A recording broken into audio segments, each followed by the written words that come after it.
Irma's going to make that right-hand turn to the north, and as you see, headed into the Carolinas. So as a central PA person, I take notice because anytime we get an old tropical storm here, we're not so much worried about moving on shore or category 3 or 4 winds. We're worried about moisture. So we've come off a pretty wet summer, which means things are already saturated. So whereas in the past we could stand, 6, 8 inches of rain and still be okay, I think we're in a situation where 3 or 4 inches of rain could cause some flooding on the Conneauga to Swatara Creek and those areas. So too much rain is a bad thing, depending on what you grow. So you grow apples, you grow, a lot of our agriculture throughout Adams County and areas like that is apples.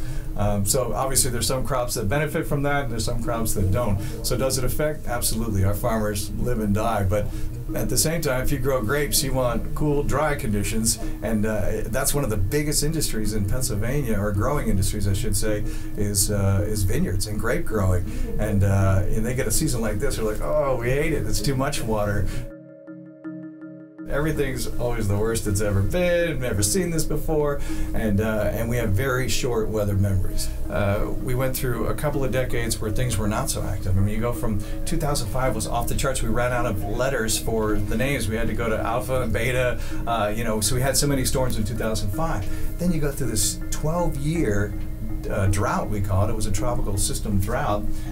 So to answer your question, I think we're moving back into a more active time, but now we're also dealing with a lot more population. I got to tell you, I've been doing weather a long time, and years ago we would never have access to this kind of information from the Caribbean, from Miami, from Virginia for that matter.